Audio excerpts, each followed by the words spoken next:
अस्सलामुअलैकुम and welcome to industrial chemist guidance YouTube channel. आज की इस वीडियो में हम बात करेंगे एचपीएलसी पे वर्किंग के दौरान आने वाली डिफरेंट ट्रबल शूटिंग पे, उनकी पॉसिबल रूट काज पे और किस तरीके से उस ट्रबल शूटिंग को हम कंट्रोल कर सकते हैं। So let's start the video. सबसे पहले हम बात करेंगे main components of the HPLC.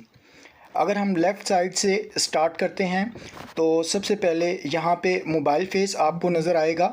जो कि पास करेगा थ्रू द पंप। इसके बाद जो है नेक्स्ट पार्ट जो है इसका वो इंजेक्टर होगा जहाँ पे मोबाइल फेस और सैंपल में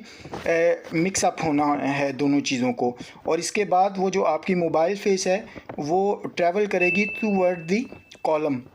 और कॉलम में से पास होने के बाद जो है ये आपके डिटेक्टर की तरफ मूव करेगी और यहाँ पे डिटेक्टर जो है वो सिग्नल्स को रिसीव करेगा और सिग्नल को रिसीव करने के बाद उन सिग्नल्स को पीसी की तरफ जो है वो सेंड करेगा और पीसी जो है उसको आगे सॉफ्टवेयर की हेल्प की मदद से उसको क्रोमेटोग्राम जनरेट करेगा। और जबकि डिटेक्टर से जो है आपकी सिग्नल लेने के बाद जो मोबाइल फेस है वो एज ए वेस्ट के तौर पे जो है वो वेस्टेज जार में जो है वो कलेक्ट होगी। तो ये इसके टोटल जो 6 जो हैं ये कंपोनेंट्स हैं जो मेन कंपोनेंट्स एचपीएलसी के होते हैं। तो आपने इस चीज़ का आइडिया जहन में रखना है कि आपकी जो ट्रबल शूटिंग है वो ये 6 पार्ट्स के में से किसी भी एक पार्ट के अंदर ट्रबल शूट आ सकती है। तो आपको कंप्लीट जो नॉलेज है इन 6 पार्ट्स के अगेंस्ट वो आपको अंडरस्टैंडिंग होनी चाहिए। और जब आपने प्रॉब्लम को रेक्टिफाई करना है तो वहाँ पे भी आपको वन बाय वन देखना पड़ेगा कि किस तरीके की प्रॉब्लम आ रही है और किस तरीके से हमने उसको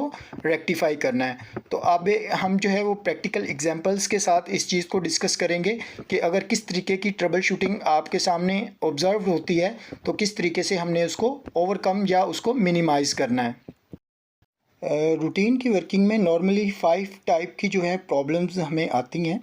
तो उसमें जो प्रेशर रिलेटेड इश्यूज़ की अगर हम बात करें तो प्रेशर अगर आपका एक्सीड कर रहा हो या आपका प्रेशर जो है वो स्टेबल नहीं है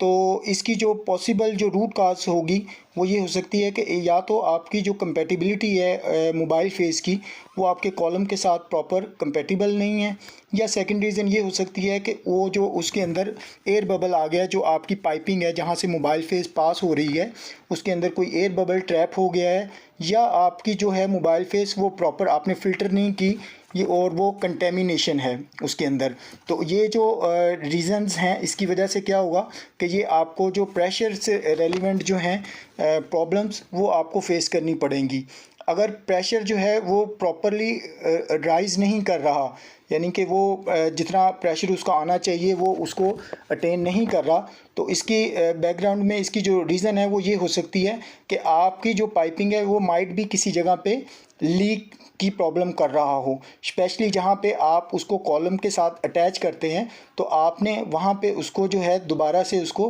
रिकन्फर्म करना है कि वो आपने उसको टाइट किया हुआ है कि नहीं कनेक्शंस को। हो सकता है वहाँ पे वो लीकेज हो जिसकी वजह से वो प्रॉपर जो है वो प्रेशर को नहीं ले रहा। तो क्रोमेटोग्राम से रिलेटेड जो प्रॉब्लम्स हैं उनको हम कंप्लीट जो है एग्जांपल्स के साथ जो है वो आगे डिस्कस करेंगे, क्योंकि ये वाली जो पहली जो 2 प्रेशर्स के अगेंस्ट जो प्रॉब्लम्स हैं या लीकेज के अगेंस्ट जो प्रॉब्लम्स हैं ये इस तरह की प्रॉब्लम्स हैं कि जो फिज़िकली जो एनालिस्ट जब एचपीएलसी पे काम कर रहा होता है तो ये वहाँ पे उसने ऑब्ज़र्व करना है और उसके अगेंस्ट उसने वहाँ पे उसको जो है प्रॉपर जो है वो एक्शन लेना है ताकि उसको प्रॉब्लम को जो है वहीं पे जो है वो सॉर्ट आउट किया जा सके। जबकि जो क्रोमेटोग्राम से रिलेटेड जो आपकी प्रेजेंटेशन के अंदर जो प्रॉब्लम्स पीक्स में आपको नज़र आती हैं उसको हम आगे जो है फर्दर एग्जांपल्स के साथ डिस्कस करते हैं कि किस तरीके से अगर आपकी प्रेजेंटेशन होगी तो उसकी पॉसिबल जो रूट काज है वो क्या चीज़ होगी और किस तरीके से हम उसको मिनिमाइज़ या उसको अवॉइड कर सकते हैं। यहाँ पे आप एक चीज़ देखेंगे, ये देखें आपने जो है राइट साइड पे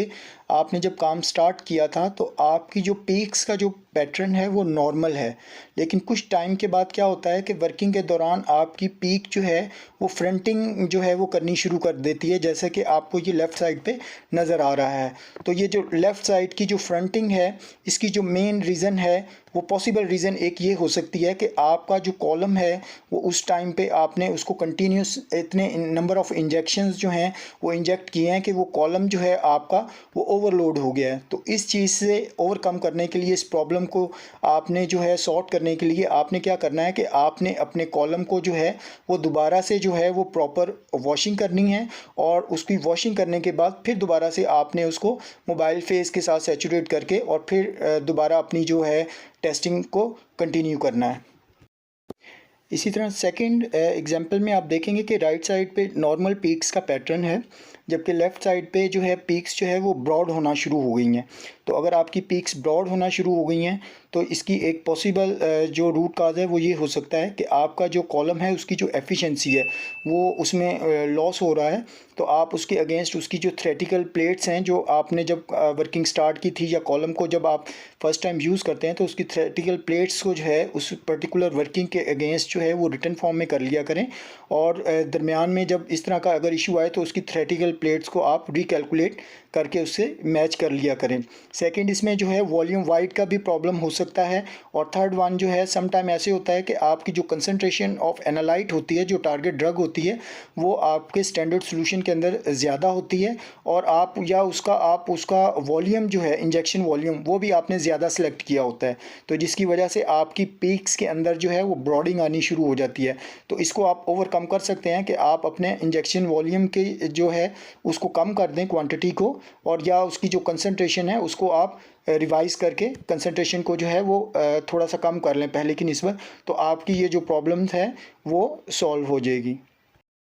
नेक्स्ट जो प्रॉब्लम है ये है गूस्ट पीक्स। इसमें क्या होता है कि आप देखेंगे कि आपको जैसे फिज़िकली इसमें नज़र आ रहा है कि आपकी जो बेस लाइन है वो बेस लाइन जो है आहिस्ता आहिस्ता ऊपर की तरफ जो है वो मूव करती जाती है, और वो स्टेबल भी नहीं होती। वहाँ पे वो जो है कुछ पीक्स जो है आपको वो शो कर रही होती है। तो ये इस चीज़ की इंडिकेशन एक होती है कि इसकी पॉसिबल जो रूट काज है वो ये हो सकता है कि आपने जो उस पर मोबाइल फेस जो अप्लाई किया हुआ है वो मोबाइल फेस आपकी जो है वो कंटेमिनेटेड है। इस वजह से वो आपकी जो बेस लाइन है वो जो है बेस लाइन वो स्टेबल भी नहीं है, और वो ऊपर की तरफ आहिस्ता आहिस्ता ऊपर की तरफ जा रही होती है। तो इसको भी अवॉइड करने के लिए, हालांकि इस स्टेज के अंदर आपने अभी कोई सैंपल जो है उसमें इंजेक्ट नहीं किया, आपकी सिंपल जो है वो मोबाइल फेस चल रही है, तो अगर आपकी मोबाइल फेस स्टेबल नहीं है, उसमें कोई कंटेमिनेशन है, तो इस तरह का आपको इशू आएगा। उसमें आपने अपनी मोबाइल फेस को दोबारा से जो है वो प्रिपेयर करना पड़ेगा आपको, और फिर दोबारा से आप इसको अप्लाई करेंगे अनटिल आपकी जो बेस लाइन है वो स्टेबल ना हो जाए।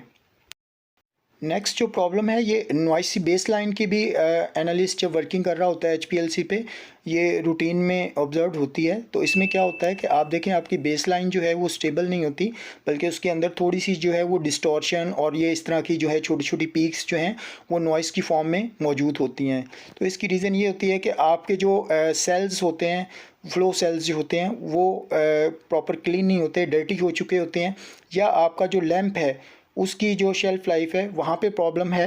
तो इस सूरत में आपने जो है इसको देखना है। और लास्ट वन जो है आपका टेम्परेचर जो है वो यहाँ पे इफ़ेक्ट कर रहा होता है।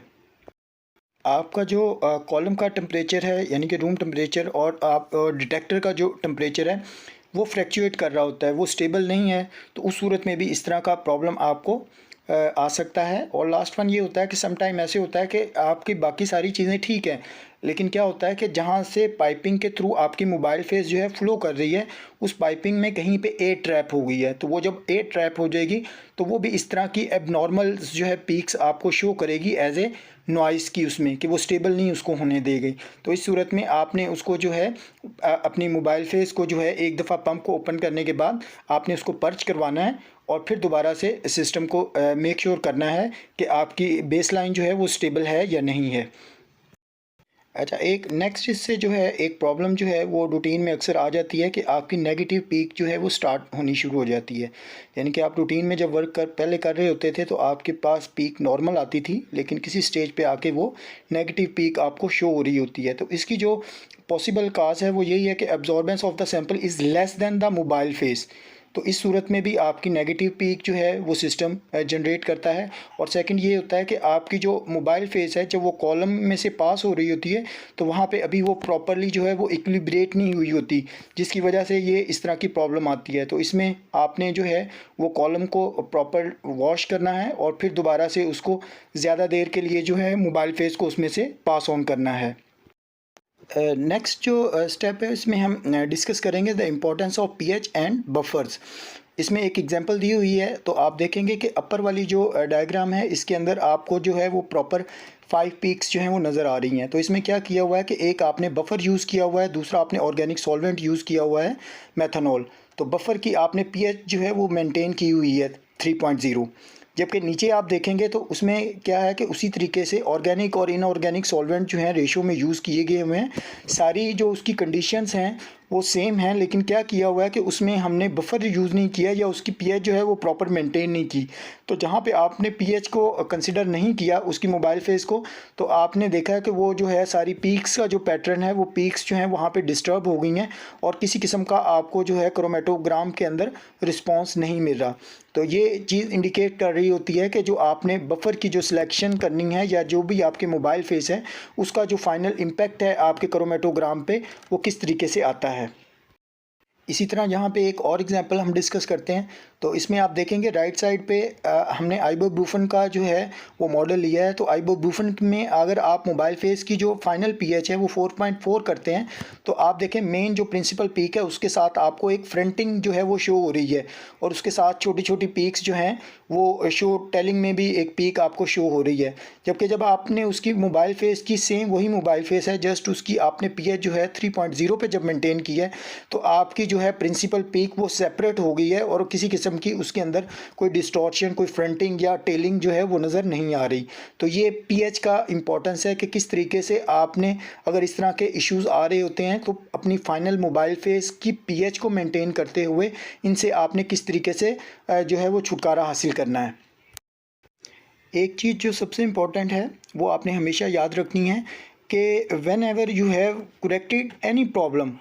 So please record the incident in the system record book. इससे क्या होगा कि जो एक दफ़ा आपको प्रॉब्लम आई हुई है अगर आपने उसको सॉर्ट कर लिया है, उसके अगेंस्ट आपने कोई करेक्टिव एक्शन लिया है और वो प्रॉब्लम आपकी सॉर्ट आउट हो गई है, अगर आप उसको रिकॉर्ड करते हो तो फ्यूचर में जब दोबारा वो सेम प्रॉब्लम आपको आएगी तो उस वक्त आपको इतना प्रॉब्लम नहीं होगा। आप उसी अपनी प्रीवियस हिस्ट्री के मुताबिक जो है फ़ौरन से जो है वो करेक्टिव एक्शन लेंगे और आपकी जो है वो एफिशिएंसी, आपकी जो वर्किंग है वो स्मूथली जो है विदाउट एनी डिस्टर्बेंस आप उसको कंटिन्यू कर सकेंगे।